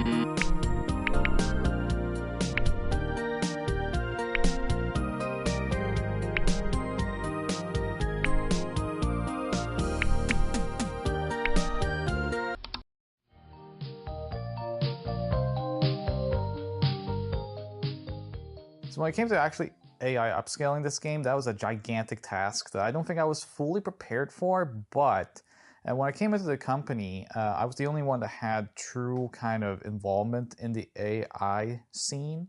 I'd worked in Japan, and in Japan I'd worked very closely with the advent of AI upscaling in anime and then visual novels as well. I had dabbled a little bit into doing real photographs, and generally that is not great. Even today, as we're recording this, it hadn't really gotten to where I needed it to be. And that was a big problem because we had about 800 images that then needed to go from 640 by 480 index colored BMP images into fully upscaled, clear photographs. So when I sat down to plan this out, the company, Limited Run Games, had already tried their hand at using kind of conventional AI upscaling applications. There are some out there, they're very good. And the results that came from that was kind of twofold. So you could absolutely see there is something here. Trees, shrubbery, this kind of stuff was being reproduced, but characters, objects, things that very much catches your eye was plasticky and kind of, it looked like everyone was just wrapped in some sort of protective rubber. This is making everyone look much more icky, and we can't go over this. There was another AI model that had been put into use, and it made everyone come out like kind of fried chicken texture. And I was like, I don't think this is going the right direction. So what I decided to do was, I have the connections to get in touch with the actress. One thing I talked to Jeannie was, hey, I want to try something out here. I want to do an AI upscale. What I'm going to do is I'm going to teach or feed my own AI model and basically have it recognize you. But I need a lot of references. Can I use images of you? And can you supply them to me? And she was very happy. She was kind of like, this is really cool. And so we started to get to work. And it took me about 3 weeks to really create a model that I was satisfied with. The problem I had now introduced was that I had a model that was very good at recognizing Jeannie, but it made also Edward look like Jeannie. So I had to go contact him and say, basically, hey, I need a lot of images of you. And luckily, Edward also had a modeling career, so that was no problem. And feed the AI again, reconstruct the images. Now everyone looked like Edward much more. So what happened in the end was, basically I had 3 different AI models. One for Edward, one for Jeannie, one for backgrounds. The other actors were fairly prominent in their scenes so that the AI could do an approximation and I could hand edit all the inconsistencies. But for the general images, what I did was I ran a batch process once for every person and then once for the backgrounds. I would take those results and actually composite them together from their individual sources into one image and kind of edit around each layer and find, okay, this one did a better job reproducing this, this, and this. Together would form the full scene. That wasn't enough though. What was kind of becoming clear to me halfway in, I would say like 8 to 9 months kind of into all this, even though those original images are very low quality, they still retain kind of like a color temperature and overall quality of a 90s photograph, like a Kodak moment. Because this game is just a sequence of Kodak moments. So what I did was basically scan my own family albums, a lot of pictures from different times. You scan them at a high DPI. You go in real close. What happens? Well, you start to see what is kind of the grain, how colors are blending together. And I went in and I made a custom filter that reproduced that look, that feel, to then batch process on top of the images I now reconstructed. Problem now was a lot of those old images that I had basically reconstructed 6 and 7 months prior had color balances that was out of sync with what I now needed for this new filter, which was then going to like reproduce that look. All in all, it took about, I'd say about a year from the first image to the very last one to get this all in. But as you can see in the game, I think what we managed to do was even better than actually scanning the individual images that was taken back then. And the reason why we couldn't even do that was that the original production was done on 4 different cameras. Through someone on production, Giovanni, we realized the game had been shot across some sort of bigger like studio photo camera and also a running video camera, a VCR camera. There's film, Polaroid, and then there's actual photographs. And none of this really has survived. So even if we did have full access to the sources, we would have to comb through the actual video and find the stills. It's interesting in the sense that I think the game was meant to be video, but of course, for us doing this reconstruction, it meant we could only use what was in the game, and what was in the game did not lend itself well to AI.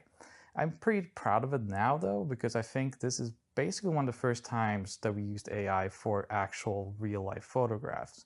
So I think it's pretty neat, and I hope everyone playing it also enjoys it.